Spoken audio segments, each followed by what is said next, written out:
Be me, 28 years old, living in the outskirts of Seattle. Work as a freelance carpenter and architectural restoration specialist. Spend my days breathing in sawdust, wood stain, and the smell of old history. Not a loud guy, never have been. Prefer the sound of a sander or a hammer to the sound of my own voice. Living in a massive, three-story Victorian home that is currently being restored. Landlord is a guy named Marcus, 60 years old, retired professor, and generally a good soul. Marcus lets me live on the second floor for cheap rent in exchange for me fixing up the place room by room. It is a good arrangement.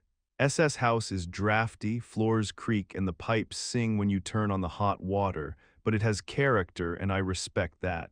Life is simple. Wake up at 6, drink black coffee, work on the house or go to a client site, come home, eat, sleep. No drama, no politics, just wood and nails. Marcus tells me one day that he needs to rent out the spare room on the first floor to help cover the property taxes. I shrug and tell him it is his house, he can do what he wants. He warns me that the new tenant is a doctoral student from the university, says she is very passionate about her studies. I do not think much of it at the time. Fast forward 2 weeks, I am sanding the banister in the main hallway wearing a mask covered in fine white dust. Front door opens, rain blows in typical Seattle weather. In walks a young woman, looks about 26. Short dark hair, round glasses, oversized army jacket, combat boots. She is dragging 2 massive suitcases and has a messenger bag looking like it is about to snap. I turn off the sander and pull down my mask. Stand up to introduce myself. She looks at me, eyes scanning from my dusty boots to my messy hair. I step forward and offer a hand. Name is Caleb, I say. She ignores the hand and adjusts her glasses. Name is Alina, she says. Her tone is sharp, like she is already defending herself against an accusation I never made. I nod and gesture to the suitcases. Those look heavy. Let me give you a hand getting them to your room, I say. It is just politeness, the way I was raised. She stiffens immediately. I am perfectly capable of moving my own belongings, she says.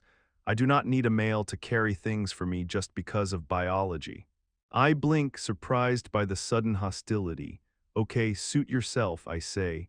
I go back to sanding the banister. Watch from the corner of my eye as she struggles to drag the bags over the threshold. She is grunting and sweating, but she refuses to look at me. Eventually, she gets them into her room and slams the door. Marcus comes out of the kitchen with a cup of tea, looking weary. Good luck, son, he whispers. I have a feeling I am going to need it. Next few weeks settle into a strange rhythm. Alina is studying sociology with a focus on gender dynamics in modern media. I learn this because she spends a lot of time in the common areas talking on the phone to her peers. She is loud, articulate, and very angry, mostly angry at men. I try to stay out of her way. I work on the house, fix the leaking faucets, patch the drywall. She sits at the kitchen table surrounded by stacks of books with titles like The Patriarchal Illusion and Systemic Silence. First real confrontation happens on a Tuesday. I am in the kitchen fixing the hinge on the pantry door. It has been squeaking for days and it drives me crazy. Alina is making coffee, looking stressed. I grab a screwdriver and start tightening the plate. She watches me for a moment, sipping her coffee. Must be nice, she says. I look up. What must be nice, I ask. To just assume you can fix everything, she says. It is a very male trait, the assumption of competence. I frown, confused. It is just a hinge, Alina, I say. It is loose, so I am tightening it. She rolls her eyes. It is symbolic, she says. Men see a problem and think they have the right to intervene, to impose their order on the world. I finish tightening the screw and test the door. Silence. Perfect. I stand up and put the screwdriver in my pocket. I just wanted the squeaking to stop, I say. She scoffs. Of course you did, she says, comfort over complexity. I leave the room before I say something I regret. This becomes the dynamic. I do something practical. She deconstructs it as an act of patriarchal aggression. I hold the door open for her when we are both leaving. benevolent sexism. I offer to drive her to campus when it is pouring rain, infantilization. I ask if she wants to watch a movie with me and Marcus, intrusion on her personal space. Marcus tries to mediate, but he is too polite to tell her to calm down. One evening, I am in the living room reading a blueprint for a client. Alina storms in, throws her bag on the couch, and paces. I can tell she wants to vent. I keep my head down, hoping she chooses Marcus. Marcus is not home. She turns to me. "Can you believe the audacity of my advisor?" she asks. I look up, resigning myself to the conversation. "What happened?" I ask. "He told me my thesis lacks objective data and relies too much on anecdotal evidence," she says. He is a white male, of course, 50 years old. He thinks his science is superior to lived experience. I listen, trying to follow. "Well, isn't a thesis supposed to be based on data?" I ask. "Mistake, huge mistake," she explodes. "Data is constructed by the ruling class," she shouts. "Statistics are tools of oppression used to invalidate marginalized voices. You would not understand, you benefit from the system every day." I stay calm. "I am just a carpenter, Alina," I say. "I work with wood. If I cut a board too short, it is too short. My opinion does not change the length of the wood, that is reality." She laughs, a cold, sharp sound. "You think everything is that simple," she says. "You think the world is just wood and nails. You have no idea how much privilege you carry just by existing in that body." I look at my hands, calloused, scarred, stained with walnut oil. "I have worked since I was 16. I paid for my own truck, my own tools. I do not feel very privileged when I am crawling under a house in the mud to fix a rot problem. But I do not say this, I just nod. "Okay, Alina," I say, "I am sorry you had a bad day." She stares at me, waiting for a fight. When I do not give her one, she grabs her bag and storms to her room. I exhale slowly. It is exhausting walking on eggshells in my own home. A month passes, the tension is always there like a low-frequency hum. But there are moments where she forgets to be angry. One night, the power goes out in the neighborhood, total darkness. I light some candles in the living room. Marcus, Alina, and I sit around the coffee table. Without the internet or her books, Alina seems smaller, younger. We talk about food, about travel. She tells us about growing up in Ohio, about how she wanted to be a painter before she got into sociology. For an hour, she is just a person. She has a nice laugh. She smiles at me when I tell a stupid joke about a termite walking into a bar. I think maybe we are turning a corner, then the lights come back on. The spell breaks. She stands up, adjusts her glasses, and the armor goes back up. "I have reading to do," she says, and she leaves. I look at Marcus. He shrugs. "She is fighting a war in her head, Caleb," he says. "You are just a casualty." I do not want to be a casualty. I just want to finish the restoration on the library.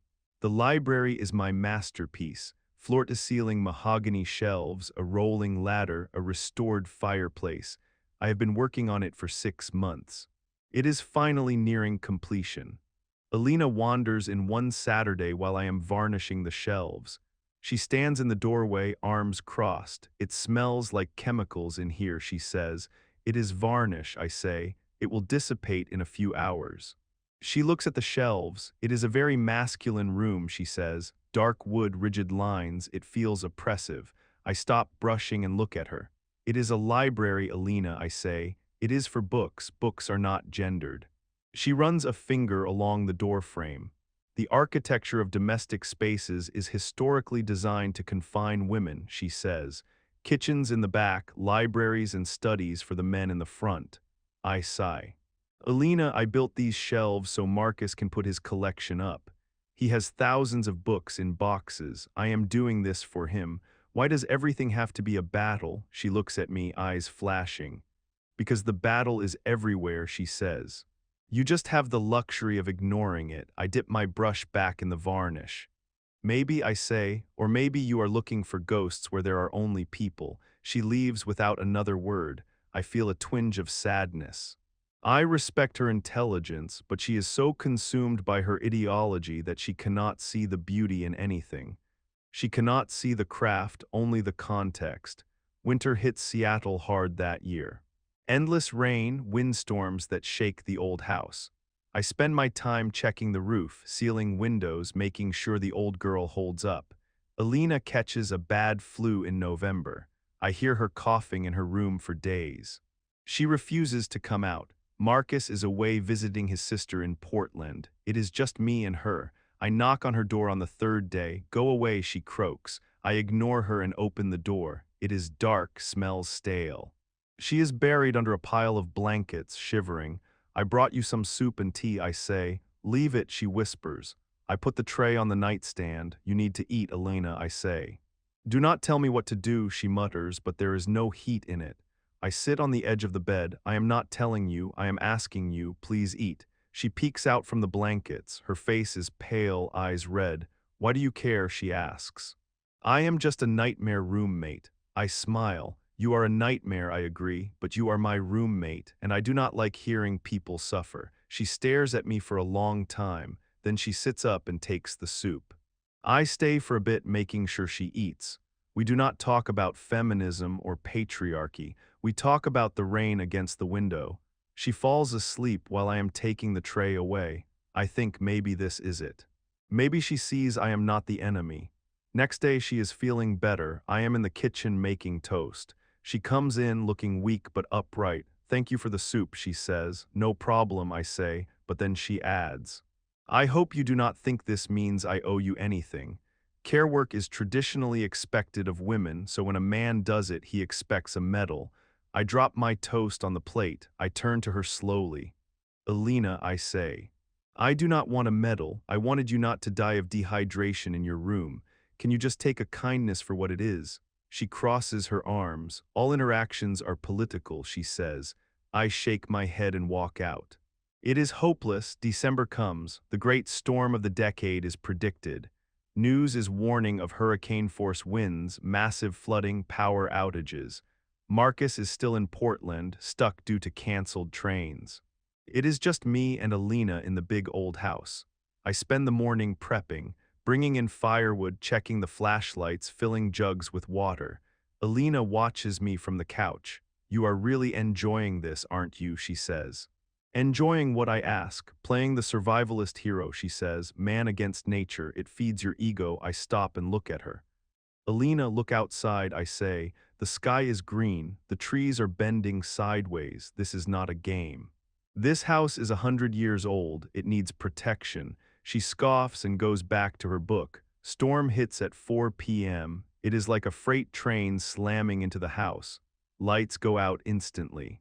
Wind is howling so loud you have to shout to be heard. I am in the kitchen lighting the kerosene lantern. Crash from the living room, I run in. A tree branch has smashed through the bay window.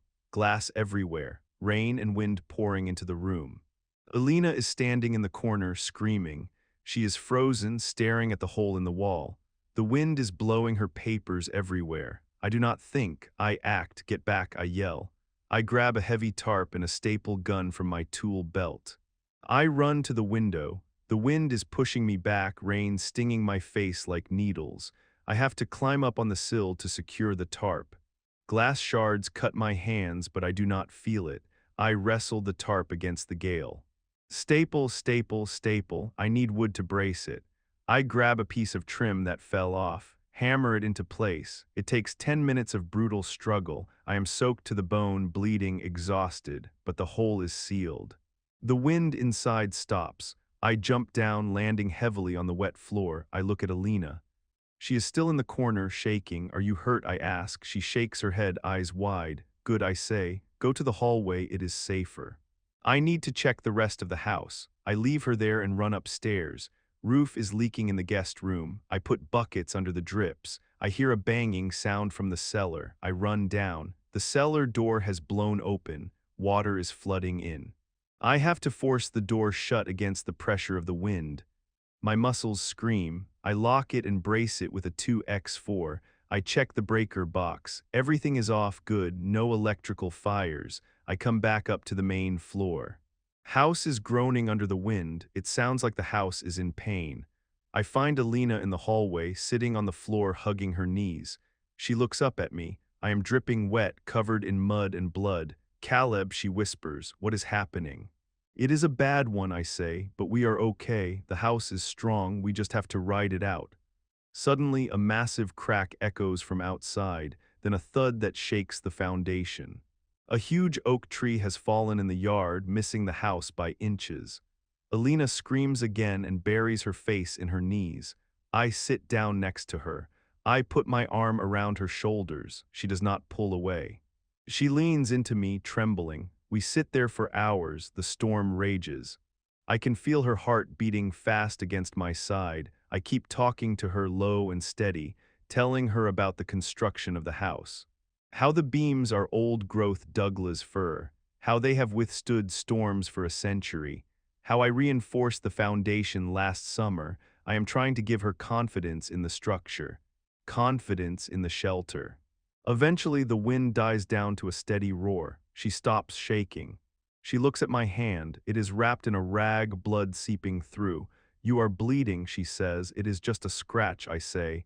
Let me see, she says. She unwraps the rag. It is a deep gash across my palm from the glass. She winces. We need to clean this, she says. She gets up and runs to the bathroom, comes back with the first aid kit. She cleans the wound with alcohol. I grit my teeth but do not make a sound. She wraps it efficiently with gauze. Thank you, I say. She does not look at my eyes. She looks at my hand. You saved the window, she says. I just patched it, I say. No, she says. You went right into the glass. You did not hesitate. I look at her. Someone had to do it, Alina. If I didn't, the roof might have lifted off from the pressure. It was necessary. She finishes taping the bandage. She sits back and looks at me. Really looks at me, not as a symbol, not as an oppressor, but as a man who is currently bleeding to keep her dry. Why do you do it, she asks. Do what I ask. Take care of everything, she says. You work all day, you fix the house, you help Marcus. You never complain, you never ask for praise. Even when I am horrible to you, you bring me soup. Why? I lean my head back against the wall. Because that is what men are supposed to do, I say. I know you hate hearing that. But it is how I am wired. I build things, I protect things, I provide things. It is not about power, Alina. It is about service. I serve the house.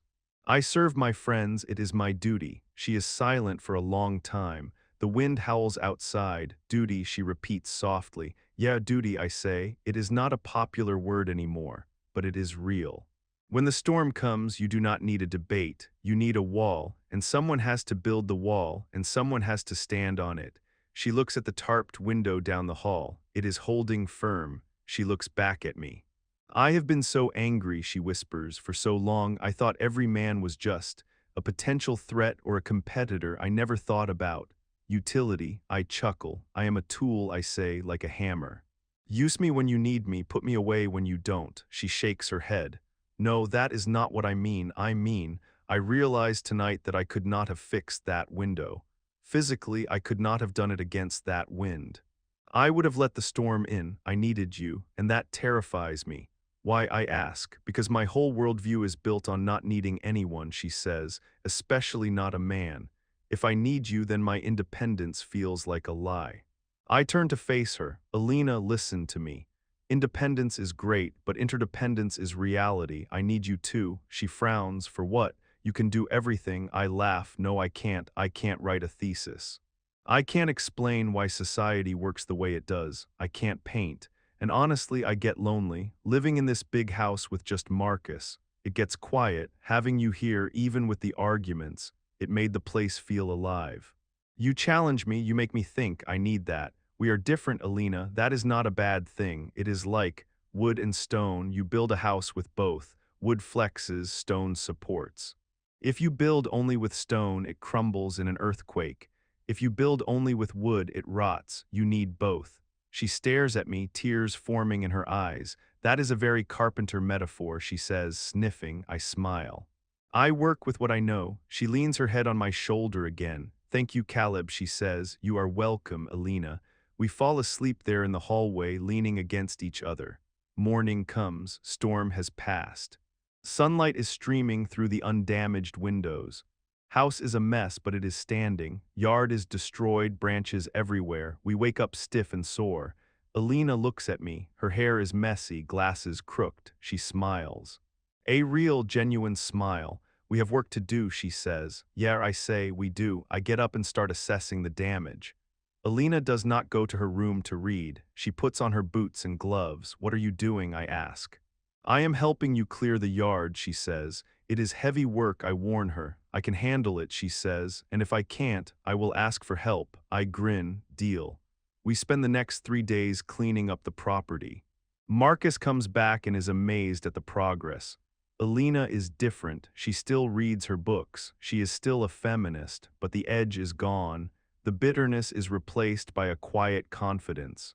She stops lecturing me about the patriarchy every time I open a jar for her. Instead, she says thanks.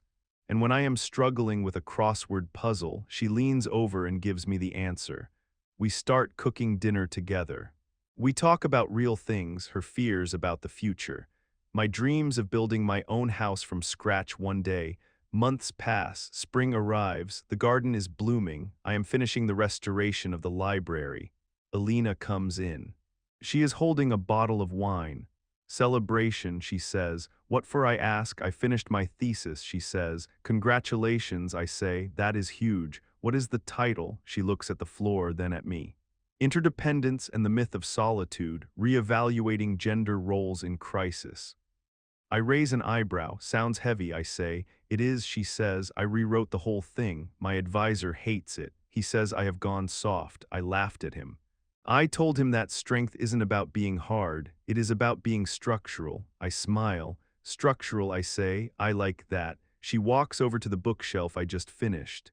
She runs her hand along the wood. It is beautiful, Caleb, she says. You are an artist. I am just a carpenter, I say. No, she says, you are a man, and for the first time in my life, I think that is a good thing. She looks at me. Tension in the room changes. It is not the tension of conflict anymore. It is the tension of attraction. I step closer. I am glad you are here, Alina, I say. Me too, she says. She reaches out and takes my hand, the one with the scar from the storm. She traces the white line with her thumb. Reminder, she whispers, of what I ask. That actions speak louder than words, she says, and that sometimes the debate doesn't matter. Survival matters, kindness matters, we matter. I lean in and kiss her. It is slow, gentle, no power struggle, just two people fitting together, wood and stone. We break apart and she smiles. Now, she says, are you going to help me drink this wine, or are you going to mansplain the vintage to me? I laugh. Shut up and pour, I say. We sit on the floor of the library drinking wine, watching the sun set through the restored windows.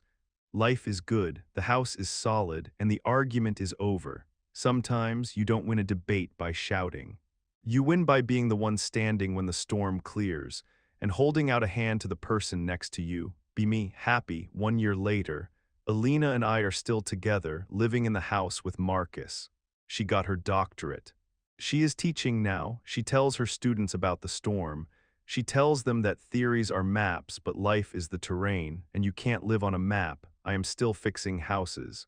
But I am building something new too. We are renovating the attic, turning it into a studio for her painting. She picked up the brush again. She paints landscapes, stormy skies, strong trees, old houses. She painted a portrait of me. I am standing by the window, hammer in hand. She titled it The Foundation. I look at it sometimes and think about that first day, how she dragged those suitcases in, determined to do it alone, and how now we carry the groceries in together. It is not about who is stronger. It is about getting the groceries in the house. Simple, real. Marcus is happy too, says the house has never been more peaceful, says the ghosts have settled down. I think the ghosts just like seeing people get along. I walk into the kitchen one morning. Alina is there making pancakes. She is wearing one of my flannel shirts. It is too big for her. She looks beautiful. Good morning, she says. I fix the toaster, she adds. I look at the toaster. She taped the lever down with duct tape. I laugh. That is a fire hazard, I say. It is a temporary solution, she says with a grin. I walk over and wrap my arms around her. I will fix it properly later, I say. I know you will, she says. She leans back against me. I trust you. Those 3 words mean more than I love you. Trust is the concrete. Love is the paint. You need the concrete first. We eat pancakes. The sun is shining. My hand hurts a little when it rains, where the scar is, but I like the pain. It reminds me that I am real and that I protected something valuable. Feminist argued about men until she met one who didn't argue back. Who just lived and in living showed her that men aren't the enemy. We are just the other half of the frame holding up the roof together.